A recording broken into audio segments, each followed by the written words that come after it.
School has been closed for a long time. I have been trying for a few days to give you some classes by online. So I hope you watch the class with a lot of attention. Alright, let's get started our class. Don't worry students, I will use Bangla as well as English to better understand. Dear students, this is Muhammad Jamshed Mia, English teacher, Sulimganj ARM High School, Novinagar, Brahmanbaria.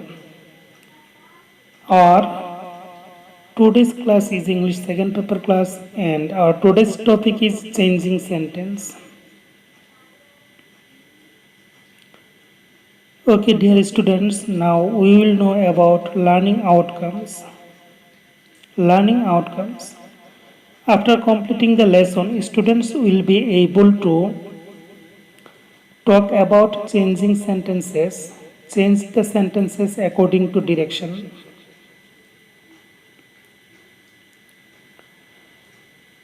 Affirmative থেকে কিভাবে negative করতে হয় এবং negative থেকে কিভাবে affirmative করতে হয় আমরা সেই নিয়মটি এখন শিখব। বাক্যে অ্যাফার্মেটিভ বাক্যে যদি অনলি থাকে এবং অনলি দ্বারা ব্যক্তি বোঝানো হয় তাহলে নেগেটিভ করার সময় অনলির পরিবর্তে আমরা নান বাট বসাবো। একটু উদাহরণ লক্ষ্য করা যাক।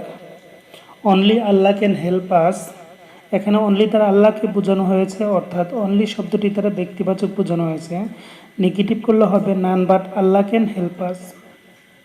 অনলির পরিবর্তে আমরা শুধু নান বাট বসাবো, বাকি অংশটুকু অপরিবর্তিত থাকবে। অনলি দ্বারা যদি বস্তু বোঝানো হয় তাহলে অনলির পরিবর্তে আমরা বসাবো নাথিং বাট। উদাহরণটিতে দেখতে পাচ্ছি Abdullah likes only sweet. Negative করলে হবে Abdullah likes nothing but sweet. একইভাবে অনলি দ্বারা সংখ্যা বোঝানো হলে অনলির পরিবর্তে নট মোর দেন বসবে। একটু উদাহরণ লক্ষ্য করি। হি ইজ অনলি 5, এই বাক্যটিকে নেগেটিভ করলে দাঁড়াবে হি ইজ নট মোর দেন 5। এখানে অনলি দ্বারা 5 সংখ্যা বোঝানো হয়েছে, তাই অনলির পরিবর্তে আমরা নট মোর দেন বসাবো। অ্যাফার্মেটিভ বাক্যে যদি বোথ ডট ডট এন্ড থাকে নেগেটিভ করার সময় বোথের পরিবর্তে নট অনলি এবং এন্ডের পরিবর্তে বাট অলসো বসবে। একটু উদাহরণ লক্ষ্য করি।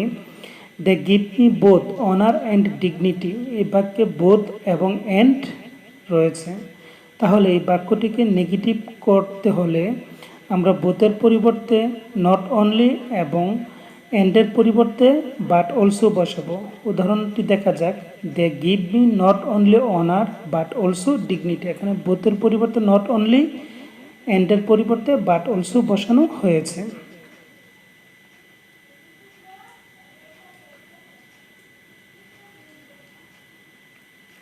প্রিয় শিক্ষার্থী, এই নিয়মটির উপর ভিত্তি করে তোমাদেরকে এখানে কতগুলো এক্সারসাইজ দেওয়া হয়েছে। এই এক্সারসাইজগুলো করার পর আমরা পরবর্তী ধাপে যাব।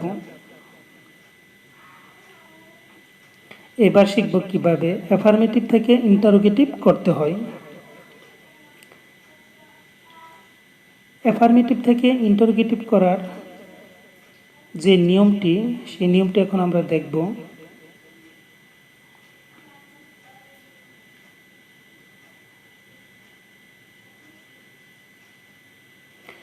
অ্যাফার্মেটিভ বাক্যে অক্সিলারি ভার্ব থাকলে ইন্টারোগেটিভ করার সময় প্রথমেই অক্সিলারি ভার্ব, তারপর নট বসবে, তারপর বাকি অংশটুকু এবং সবার শেষে প্রশ্নবোধক চিহ্ন বসবে। একটু উদাহরণ লক্ষ্য করি। হেলথ ইজ ওয়েলথ, এখানে ইজ অক্সিলারি ভার্ব, ইন্টারোগেটিভ করলে বাক্যটি হবে ইজেন্ট হেলথ ওয়েলথ। শুরুতে আমরা অক্সিলারি ভার্ব ইজ সাথে নট ইজেন্ট বসাবো। অ্যাফার্মেটিভ বাক্যটি যদি অক্সিলারি ভার্ব ছাড়া হয়, অর্থাৎ অ্যাফার্মেটিভ বাক্যে অক্সিলারি ভার্ব না থাকলে ইন্টারোগেটিভ করার সময় প্রথমে ডোন্ট, ডাজেন্ট, ডিডেন্ট বসবে, তারপর বাকি অংশ এবং সবার শেষে প্রশ্নবোধক চিহ্ন। একটু উদাহরণ লক্ষ্য করা যাক। আব্দুল্লাহ লাইকস টু প্লে, এই বাক্যটিতে কোনো অক্সিলারি ভার্ব নেই, তাহলে ইন্টারোগেটিভ করলে বাক্যটি হবে doesn't Abdullah like to play.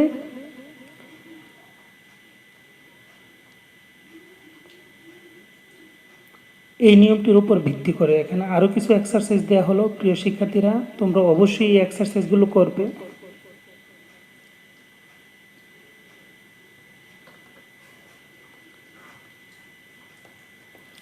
এবার শিখবো আমরা কিভাবে অ্যাসার্টিভ থেকে এক্সক্লেমেটরি করতে হয়। অ্যাসার্টিভ বাক্যে যদি এ এবং অ্যাডজেক্টিভ থাকে তাহলে এক্সক্লেমেটরি করার সময় প্রথমেই হোয়াট এ, তারপর অ্যাডজেক্টিভ, তারপরে সাবজেক্ট, তারপর ভার্ব এবং সবার শেষে আশ্চর্যবোধক চিহ্ন বসবে। একটি উদাহরণ দেখা যাক। ইউ আর এ গ্রেটফুল এই বাক্যটিকে এক্সক্লেমেটরি করলে প্রথমেই হবে হোয়াট এ, তারপরে অ্যাডজেক্টিভ ফুল, তারপর সাবজেক্ট ইউ, সবার শেষে ভার্ব এবং আশ্চর্যবোধক চিহ্ন। তাহলে বাক্যটি হচ্ছে what a full you R.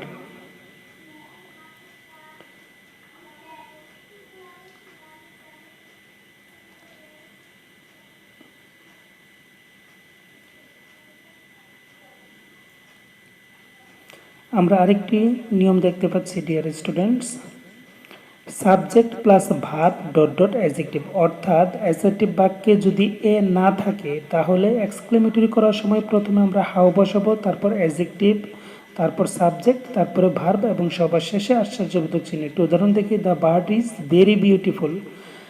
Exclamatory করলে বাক্যটি হবে how beautiful the bird is. এখানে এ নাই, যার জন্য আমরা প্রথমেই হাউ বসাবো, তারপর অ্যাডজেক্টিভ, তারপর সাবজেক্ট দ্য বার্ড এবং সবার শেষে ইজ ভার্ব এবং আশ্চর্যবোধক চিহ্ন। অ্যাসার্টিভ বাক্যে যদি ভেরি অথবা গ্রেট থাকে এক্সক্লেমেটরি সেন্টেন্সে সেই ভেরি অথবা গ্রেট বসবে না। অবশ্যই আমরা এটি খেয়াল রাখবো। প্রিয় শিক্ষার্থী, এই নিয়মটির উপর ভিত্তি করে এখানে আরও কিছু এক্সারসাইজ দেওয়া হলো তোমাদের জন্য। এই এক্সারসাইজগুলো করার পর আমরা সামনে অগ্রসর হব। এবার শিখব কিভাবে পজিটিভ থেকে কম্পারেটিভ এবং কম্পারেটিভ থেকে পজিটিভ করতে হয়।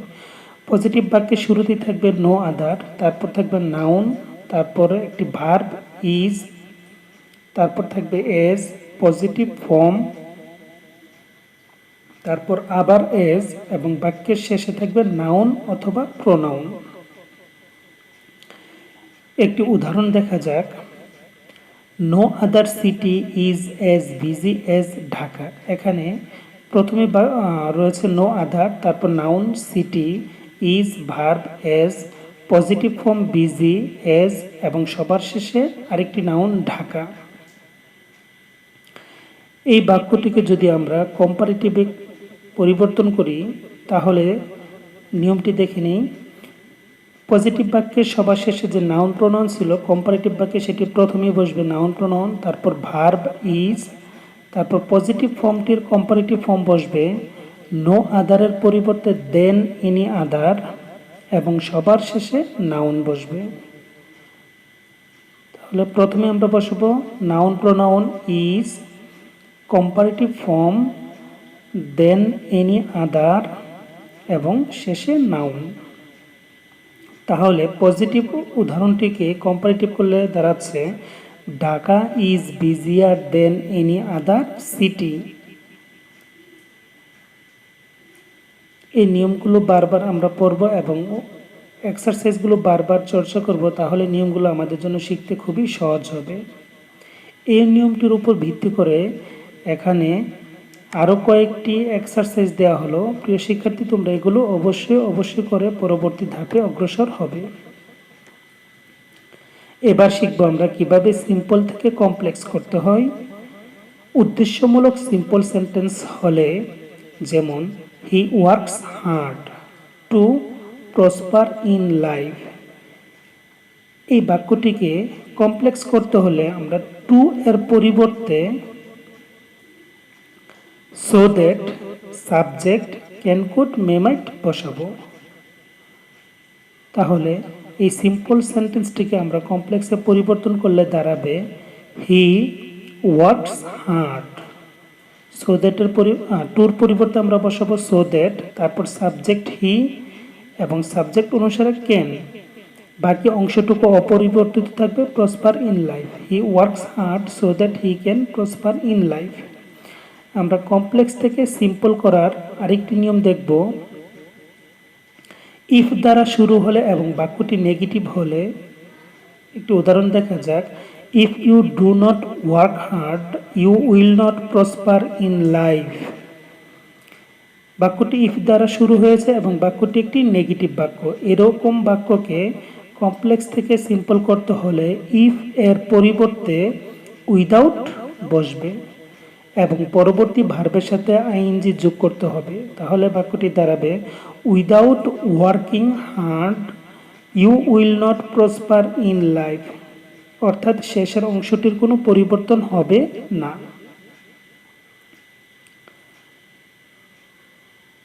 প্রিয় শিক্ষার্থী, একইভাবে আমরা কমপ্লেক্স থেকে সিম্পলের আরেকটি নিয়ম দেখব। ইফ দ্বারা শুরু হলে এবং বাক্যটি অ্যাফার্মেটিভ হলে, উদাহরণটি লক্ষ্য করি, if you work hard you can prosper in life. এই বাক্যটি ইফ দ্বারা শুরু হয়েছে এবং অ্যাফার্মেটিভ, তাহলে ইফ এর পরিবর্তে বাই বসবে এবং ওয়ার্ক ভার্বের সাথে আইএনজি যোগ করতে হবে। By working hard you can prosper in life, পরবর্তী অংশটি একই থাকবে, অর্থাৎ কোনো পরিবর্তন হবে না।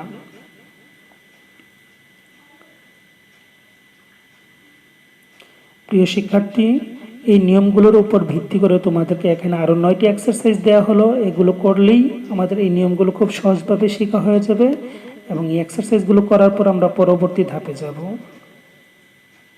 এবার শিখব আমরা কিভাবে কমপ্লেক্স থেকে কম্পাউন্ড করতে হয়।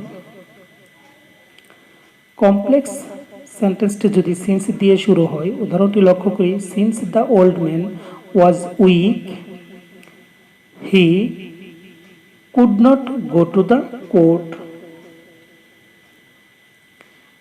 এখানে কমপ্লেক্স সেন্টেন্সটি সিন্স দিয়ে শুরু হয়েছে, অর্থাৎ complex sentence since as when দ্বারা শুরু হলে কম্পাউন্ড করার সময় সিন্স এজ হোয়েন উঠে যাবে এবং কমা এর পরিবর্তে এন্ড বসিয়ে আমরা দুটি ক্লোজকে যুক্ত করব। তাহলে এই সিম্পল সেন্টেন্সটিকে কম্পাউন্ড করলে দাঁড়াচ্ছে the old man was week and he could not go to the court.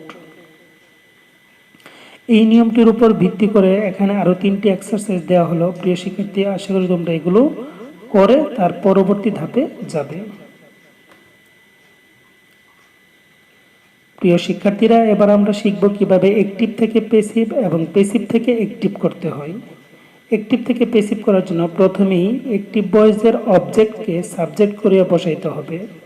Tense O person অনুযায়ী বি ভার্ব অর্থাৎ এম, ইজ, আর, ওয়াজ, আর, বিন বসাইতে হবে। তারপর মূল ভার্বের পাস্ট পার্টিসিপল, তারপর বাই, টু, ফর বসবে, যেখানে যেটি প্রযোজ্য আমরা সেটি বসাবো বাক্যে।